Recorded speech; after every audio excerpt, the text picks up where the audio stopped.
Las enfermedades cardiovasculares sabemos que son una de las causas más importantes de muerte en todo el mundo. No importa la latitud, no importa incluso el nivel socioeconómico de las sociedades. Sabemos que las enfermedades cardíacas o cardiovasculares en general terminan con demasiadas personas en el mundo. En los últimos años ha habido un grupo de investigadores desarrollando otras maneras de evaluar al ser humano, tratando de ver de qué forma nosotros podemos desarrollar estrategias que vayan a resolver este problema desde la raíz. Y así se ha desarrollado el panel cardiometabólico. Las medidas que se han desarrollado habitualmente, las medidas de la medicina convencional, cuando vamos con un cardiólogo, con un internista, están basadas en controlar la enfermedad cardiovascular. Ahí están los tratamientos para tratar de mejorar los índices de colesterol, tratar de que funcione mejor el corazón. Y así se establecen estrategias que tratan de mantener al ser humano en la mejor condición por el mayor tiempo posible. Sin embargo, hoy sabemos que la enfermedad cardiovascular, tratándose de fondo, es posible no solamente prevenirla, sino también revertirla. Eso no lo estamos diciendo nosotros solamente en el instituto, esto ya es una tendencia, incluso en cardiólogos de avanzada. Ya se sabe que hay una serie de metodologías que si las implementamos adecuadamente, sabiendo en cada persona qué es lo que necesita, podemos revertir incluso lo que se ha desarrollado, siempre hasta donde la anatomía y las condiciones del cuerpo lo permitan, por supuesto. Para esto tenemos que pensar de una forma diferente. Para esto tenemos que evaluar al ser humano de una forma diferente. Y así fue que surgió el panel cardiometabólico. Lo interesante de esto es que los científicos que estudian este tema se dieron cuenta de que había una relación muy estrecha entre las enfermedades cardiovasculares y las enfermedades metabólicas. Y estamos hablando de la obesidad, del sobrepeso, de la prediabetes, del síndrome metabólico y finalmente la diabetes. Ya se sabe, por ejemplo, que enfermedades como el Alzheimer tienen una relación muy estrecha con las enfermedades metabólicas. Y asimismo le pasa a las cardiovasculares. Por eso este panel, curiosamente, cuando uno analiza las variables que mide, con mucha facilidad nos damos cuenta de que están midiendo variables metabólicas también. Es decir, que al mismo tiempo que estamos evaluando las cuestiones cardiovasculares o los factores de riesgo de enfermedad cardiovascular, vamos a estar evaluando también factores de riesgo que nos conducen a enfermedades metabólicas. O sea, de fondo estamos haciendo una evaluación del terreno humano. El surgimiento y el desarrollo de este tipo de panel nos condujo a tener una serie de variables hoy que aplicadas adecuadamente nos dan una especie de mapeo de cada persona. Y por ejemplo, en el caso de este panel cardiometabólico, vamos a evaluar una serie de elementos como son, por ejemplo, la LDL oxidada. Siempre pensamos que el colesterol es malo, siempre pensamos de que el colesterol se apega en las arterias. Esto es una verdad media, esto no es cierto. Sabemos hoy ya en medicina, y esto es una de las cosas en las que se basan estos estudios avanzados, de que el colesterol solo por sí mismo no es capaz de pegarse a la arteria, por muchas razones que ahora sobra explicar. Pero lo interesante es que sabemos que tienen que haber una serie de condiciones para que el colesterol forme parte de esa placa que se llama la placa de ateroma y finalmente ese fenómeno que se llama la aterosclerosis.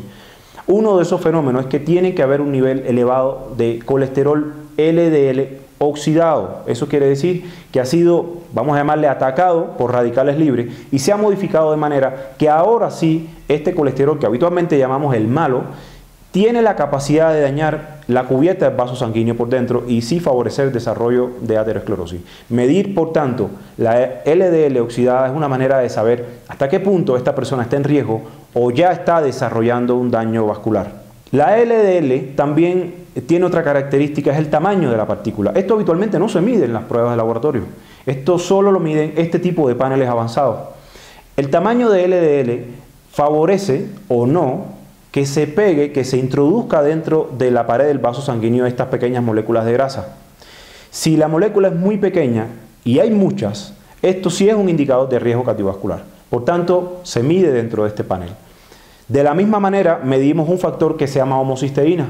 Hace muchos años un médico en Harvard se dio cuenta de que había pacientes que tenían colesterol altísimo y nunca le daban un infarto, y otros lo tenían bajo y le daban infarto. Entonces, claro que se preguntó que tiene que haber otro factor. Y así se asoció o surgió este factor que se llama la homocisteína, que es una sustancia que forma parte del metabolismo de otras, y que mientras más altos son los niveles de homocisteína, más se relaciona con un daño en el vaso sanguíneo y por tanto enfermedad cardiovascular. Asimismo, la proteína C reactiva ultrasensible. Esto es una medición que tampoco se hace de manera rutinaria, desgraciadamente. Este valor nos da a nosotros un índice aproximado de cómo están los procesos inflamatorios. Ya sabemos que la inflamación crónica es uno de los factores causales más importantes y frecuentes en el hoy por hoy en las enfermedades cardiovasculares. Asimismo mide otro factor que casi nunca se mide, nunca los cardiólogos, los internistas miden, que se llama lipoproteína A. La lipoproteína A es un elemento en la sangre que estrechamente está relacionado con que la sangre se haga más espesa, se coagule y que se formen placas ateromas en la cubierta del endotelio vascular. Asimismo, medimos otros factores como la cistatina C, que nos da una función o una relación de cómo está la función del vaso sanguíneo, especialmente el glomérulo, que es la parte donde se filtra en el riñón, y por tanto cómo está el filtrado renal. Es uno de los marcadores más tempranos que tenemos nosotros de la función renal. Asimismo, el fibrinógeno, que es otro elemento que nos dice cuando hay un proceso, cuando hay tendencia a procesos inflamatorios y a que se aglutine, a que la sangre se haga espesa y haya fenómenos de oclusión, de cierre del flujo de los vasos sanguíneos. Asimismo, otros factores como la apoproteína B, que eso ya sabemos en medicina hace muchos años que está relacionado con el riesgo de aterosclerosis.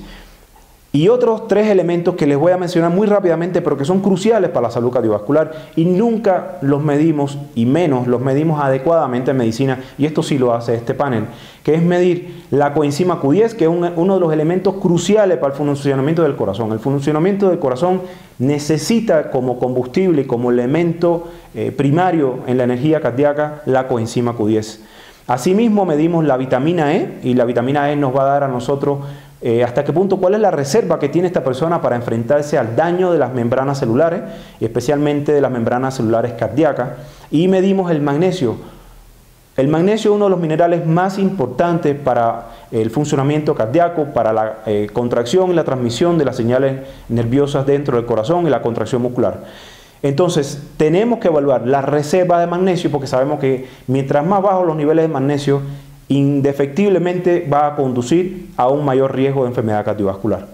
Y este magnesio se mide de la manera correcta en que se debe medir el magnesio, que es dentro del glóbulo rojo. Estas son tecnologías muy avanzadas que habitualmente no se utilizan en medicina y que afortunadamente contamos con ellas hoy en el Instituto para la Síntesis en Medicina y que la ponemos a disposición de México.